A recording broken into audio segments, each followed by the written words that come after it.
it's working here now. And we're back. See, we did that just right. I know. You are tuned right here to KOYC 1260 AM. You're listening to The Root of It, your weekly gardening show specifically catered to you, the Yamhill gardener. We do branch out a little bit because we grow other plants, so it is helpful throughout the world. But you can like us on Facebook. Just look for KOYC Radio up there. And right now we're going to get into some July calendaring, because it's never too early to start those things, is it, Ray? No, it's time, and gardening, as we well know, is an ongoing process. It's a trip through the growing world, and we really just kind of guided it at best if you can. Nature, bless its heart, takes care of most of what we need. You are waxing out there, aren't you? And we have this little apple. Speaking of bounty just falling from the tree, we do have an apple, and you've taken a bite out of it because you were trying to convince me that these early apples, if you just throw a little bit of salt on it, which we don't have, because if you carried around salt with you, I would be very frightened for your health. But we have a tree that's around us, apple fall. Ray, take bite. and pucker. And puckered, because when you said, hey, take a bite of this, I'm like, no, because my mouth just instantly puckered up just at the thought of it. And then you just go ahead and you take a bite out of it, and I just watch every muscle in your mouth just get really tight and contorted. And I knew it like a fat tire. But the thing that amazed me about this apple specifically is because when it was fallen from the tree, you just glanced at it and then glanced at another one that was still in the tree, and you said Galveston, right? Gravenstein, thank you. I was thinking of Texas. My mind often does drift that way for no reason. But Gravenstein, and it amazed me because these apples have the same leaf structure as other apples. They do. And I said, how do you know this? And you said history, you said experience, and I have to believe that because you said that this apple is actually going to yellow, and it looked like a Granny Smith to me. And you said it's going to stripe. And I'm like, okay, Ray, I believe you for no reason other than you are Ray. And as we looked closer at it... God, I wish I could pull that off.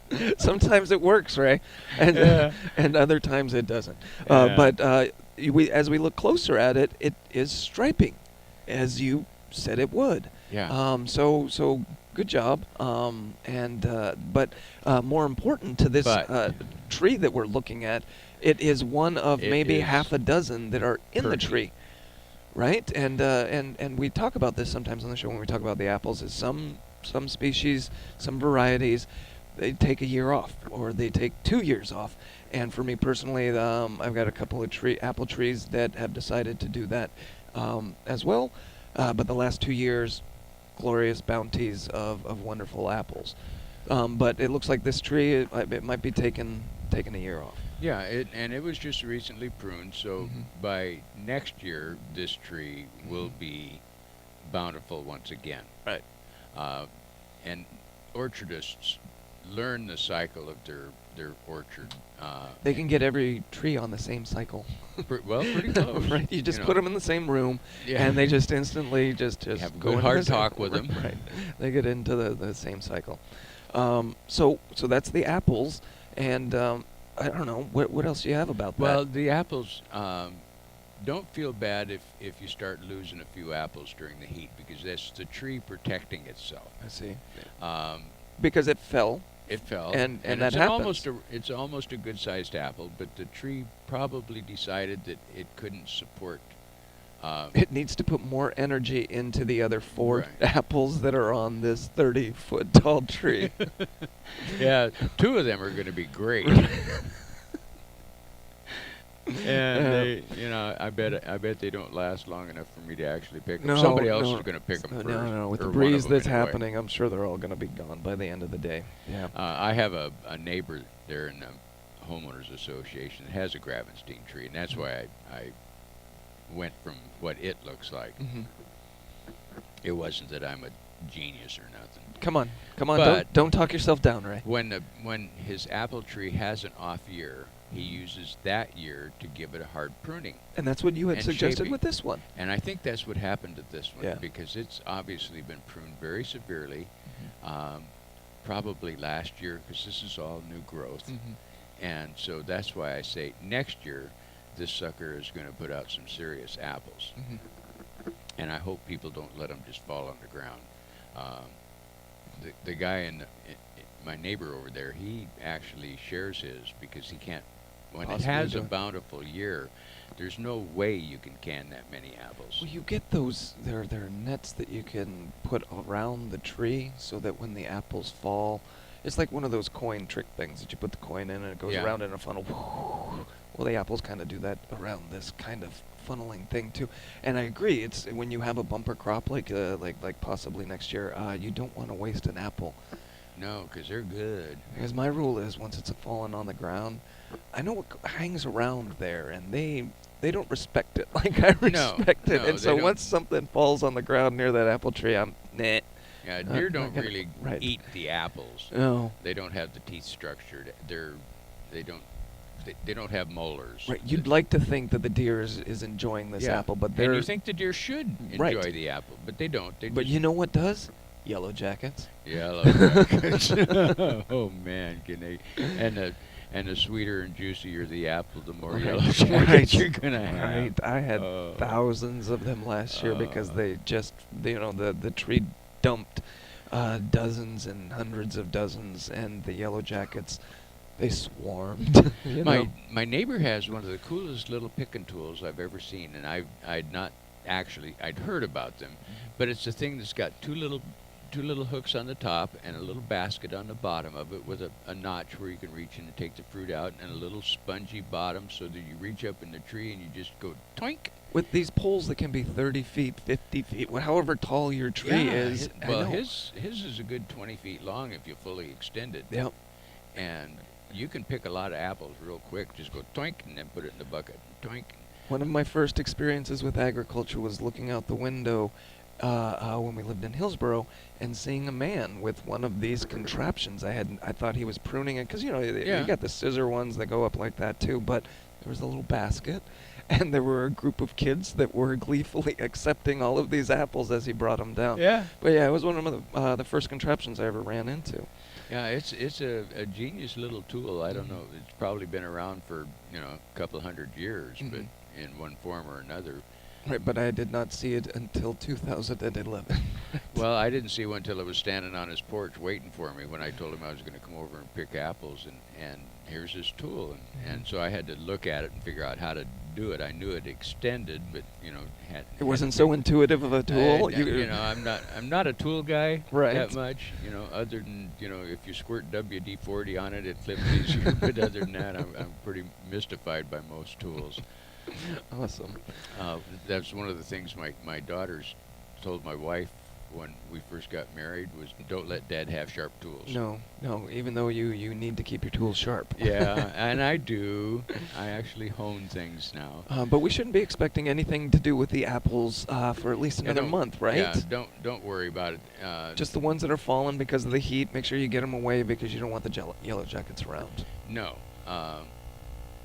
And just let them go. They'll tolerate the heat just fine. Right. And when it cools down, if you want to pick them in the morning while they're nice and crisp, they do can a little better than when they're partially boiled in the sun. But they'll crisp back up again overnight practically. Mm-hmm. So don't fret.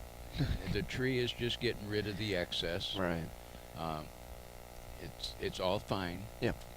But So what else do we have? We got maintenance and cleanup, and we'll get into this July calendar that's available Yeah. at extension.oregonstate.edu/Yamhill. You just go there and you can find the monthly calendar. So coming up in July for maintenance and cleanup, and this is only if you want a green lawn, because it's not necessary as we talk about. But some people, golf courses maybe. Some places they do want to see that green, even if it's a small little patch. It's nice because we're traditionalists for some reason, and we need that English-style garden. I used to be a hardcore green grass guy. It was my mission in life to have the greenest, most perfect lawn on the block. Right. And I would get up and turn the water on like 4 o'clock in the morning and let it water till 6. Yeah. And actually, do that a couple of times a week, and then Sounds so expensive throw a to bunch me. of fertilizer on it in June. Yeah. And, But what you do need to do is you just need to put in approximately a half an inch to an inch and a half per week. yeah, And so you do the tuna can, you stick the tuna can out there, and that can kind of be used as a it's as a lot gauge. shorter time than you think. Right, and in the deep watering less often is more effective than frequent shallowing water. So if you do that once and you get that half an inch, that Yep. inch and a half, don't do it for another week. Yeah. It'll stay, and You'd be otherwise, amazed. yeah. Now, it's traditional, and it's part of the growing process for grasses to go dormant in August and September. It's normal. Mhm. If you can tolerate looking at brown grass, Mhm. it doesn't mean that it's a fire hazard. It just means that it's dormant. Right. And as soon as it starts raining again at the end of September, The seeds. that's what helps reseed your lawn. Exactly. Yeah. Because what it does is it goes dormant and it goes to seed, and then you let it sit there and you naturally reseed your lawn. Is the best way to actually keep the same kind of grass as what you got Mhm. for as long as possible. We talk about blended lawns and things like that get overseeded by birds Yes. that have been dining. Nice in wildflowers yeah, that they've been dining in the bent dandelions. grass next door. Right. Yeah. So if you do want to take care of your grass, you can water it. Don't need to water it as much. But when we come back from the break, we can talk about some potatoes, Yep. some more, and we'll get more into the July calendar. Yep. But for right now, you are listening to The Root of It right here on KLYC 1260 AM on Facebook.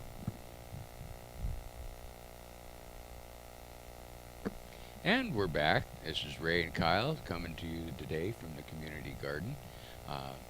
And we're talking about what we need to be doing in July. It's the middle of the growing season now. This is when all the things that you've done up until now start paying off. The zucchini start coming. There we go. The patty pans are your early summer squash are going nuts. Your neighbors are locking their doors because you're leaving buckets. That's of when these zucchini. things are starting to flower, and we were mentioning it earlier on the show.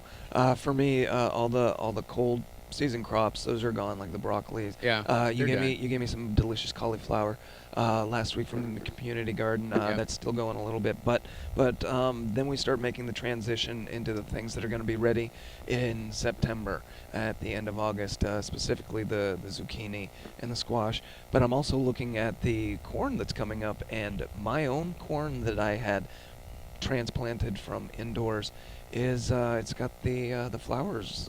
Really? It's coming up right now, and I don't know if it bothers me sometimes, and I don't know if it's the variety that I have, but they're only about 4 feet tall, and then the grainy And stuff. then the heads are starting on. Yeah, and I'm used to seeing stuff get to like 6 feet tall when that happens, but I've got a sweet corn variety, and so I am always concerned for the past 2 years. Well, field corns get a lot of water, Okay. and that's what Kyle's corn does not. well, that's what makes it 10 feet tall. All right. And you drive through the central farming states, Nebraska, Kansas, and in August you see this corn that's gigantic looking. Well, out here, right surrounding the hospital here in McMinnville, it's surrounded by cornfields, and we were there a week ago, for no particular reason, son. Yeah. And so, but the water was going everywhere in that field, just.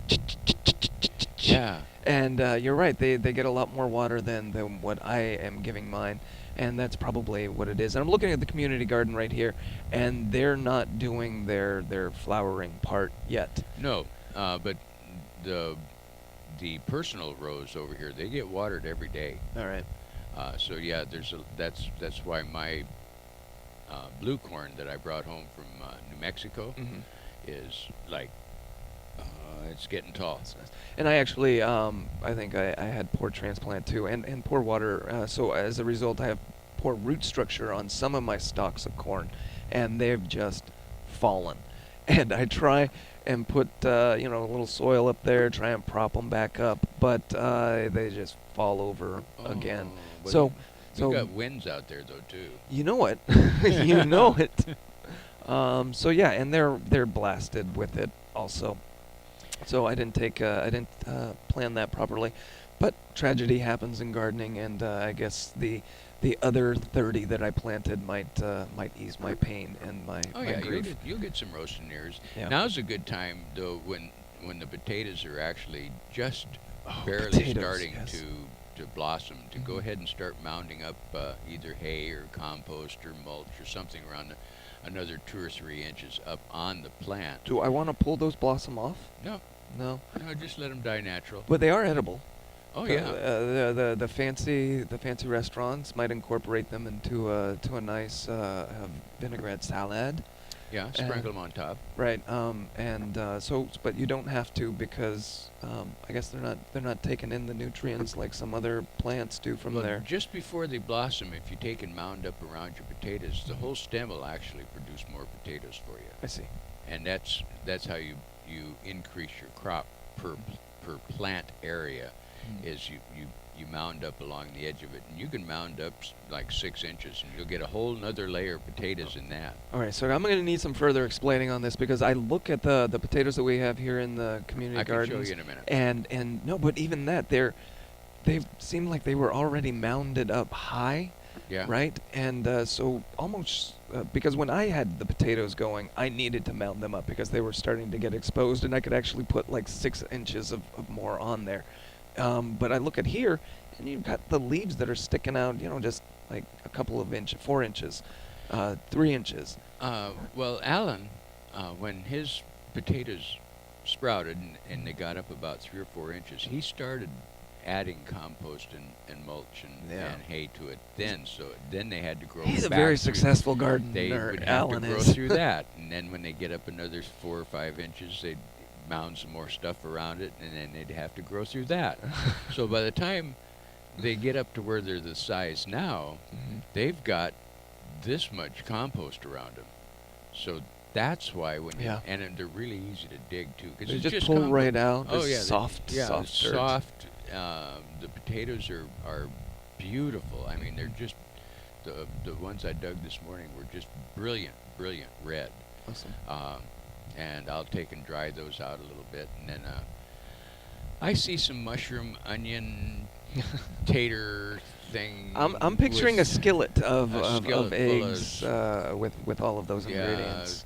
I got some deer sausage I may even throw in there. Wait a second. How do you come about deer sausage? I got friends with no, it's not from the front yard. Because that thought did not cross my mind. No. All of a sudden, the sunflower is 10 feet tall. No, I did not.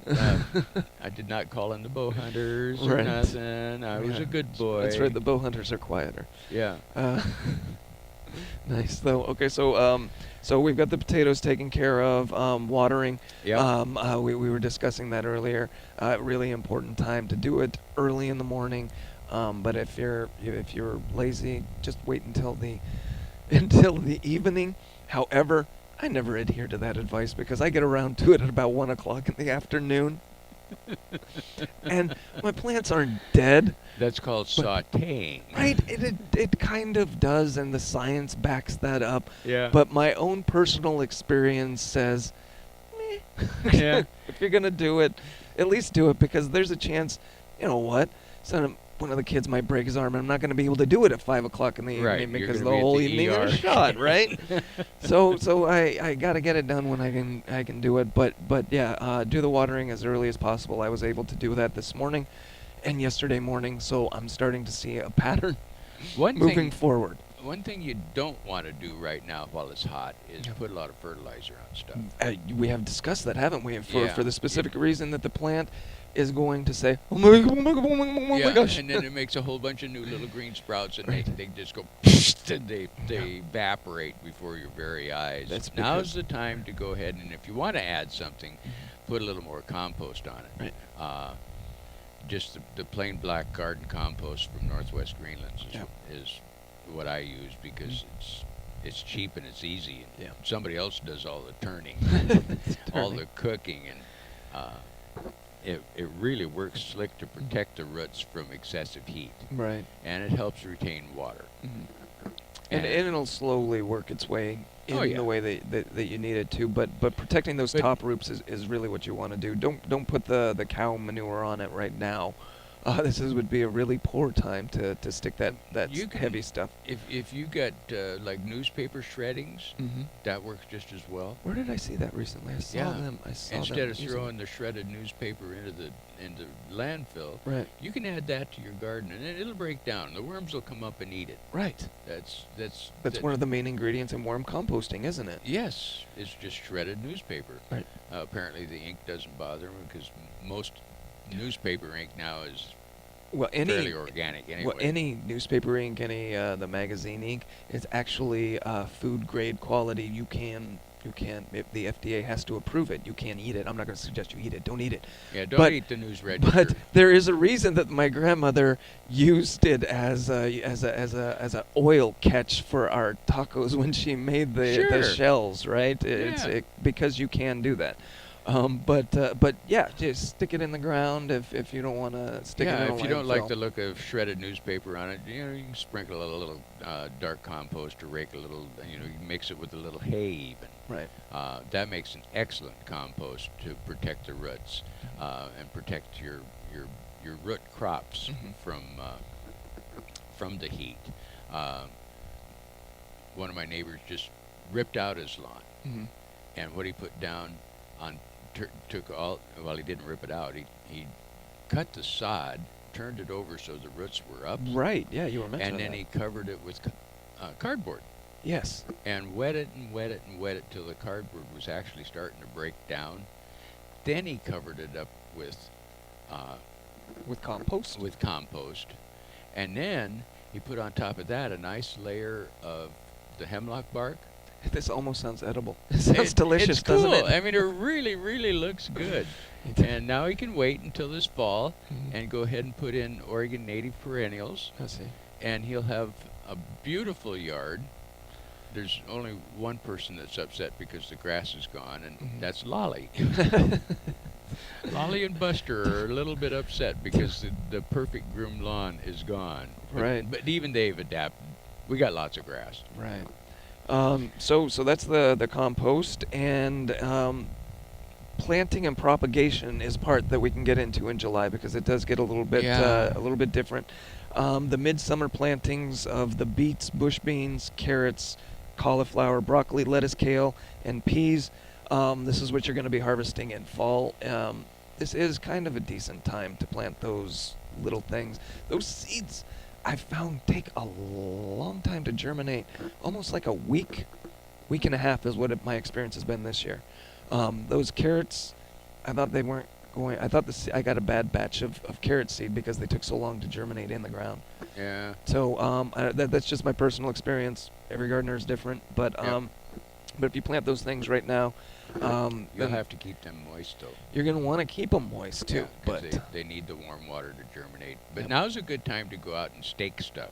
oh, Your tomatoes will, if you want them to stay up off the ground. you can't see this on the radio, but my arms are waving up high because I can't be so happy as my tomato stakes that I planted them in earlier this spring. They're just growing out of that. Nothing is excessive. I'm reaching for the air because that's what tomato plants do. They do. But right now, I'm not rushing to stake anything. It's all taken care of, and it's a load off of my back. It You really ought to is. see the awesome cages that they have around the tomatoes. Oh, up you know I here. will. These tomatoes out here are going to be probably 5 or 6 feet tall by the time they get going. Yep. So, no. What else do we have? So those are the plants that you can do there in September. So for the Oregon coast, if you're wanting to plant the Chinese cabbage and the kohlrabi and rutabagas, they were also mentioning that you can actually throw a dose of fertilizer on your rhubarb. Right now is kind of the time to it. Yeah, because the rhubarb is going to be harvested later. All right. So that kind of stuff, it's okay. And if you have any questions about whether to fertilize now or not, call your extension office at 503-434. You got me, Ray. 7517, and you can get in touch with Master Gardeners, or you can email me. Yeah, email Ray. Email me it's Ray at ToTheRootofIt.com. I'm Kyle at ToTheRootofIt.com if you can't get a hold of Ray Yeah. for some reason. Or if Ray's out of the state. Right, exactly. And that's an easy way. But as always, just go to extension.oregonstate.edu/Yamhill. Is a great resource for it. If you miss any of the show, you can always catch this on the rerun, also up there at YouTube. Just search YouTube. Just go to youtube.com and search KOIC. Yep. To the Root of It and this week's show. Pest monitoring and management, Ray? Yep. You got to do it, right? Yep. And we can get into more of this next week. You want to talk about it next week? Yeah, let's save Let's save some stuff. We're gonna save some stuff for next week. Yeah, because I've been doing my my trimming of the tomatoes because they got those big leaves that don't need to be there anymore. Just pull those. Doing a little bit of trimming, pruning of my own nature. But the weeding, I went away for a week, and I came back, and just so many crawling, creeping don't even talk to me about that things spurge everywhere. You know the spurge? I got spurge. Yeah, it just happened, honestly, overnight, within 2 days. I left, and I could walk in the pathways in between everything, and it doesn't look beautiful, but it was weedless. And I come back, and there is no path to walk on without stepping on a weed. They just go everywhere. The convenient thing is the taproot is such that you can mostly just pull it straight up. But when you have thousands of them, it's so annoying, Ray. Yep. So well, that's it for today's show. We'll be back. We will. And you all come back and listen to us. 4th of July weekend coming up, Ray. 4th of July weekend You're coming going to be camping, so we'll go ahead and we'll pre-tape next week. How's that, Ray? Yeah, that sounds good. But for right now, you've been listening to The Root of It right here on KOIC, 1260 AM. We do stream this on Facebook. Just go to facebook.com and search KOIC Radio, and there we will be. We're also up there on YouTube. And if you need Ray, really, email him. Ray at ToTheRootofIt.com. I'm Kyle at ToTheRootofIt.com. As always, we've been coming to you live from another location this week. Must be time to go. The notes left. The notes are gone. The wind has come, and we are gone with the wind. Thank you. This is To The Root of It on KOIC 1260 AM. Keep your tools sharp.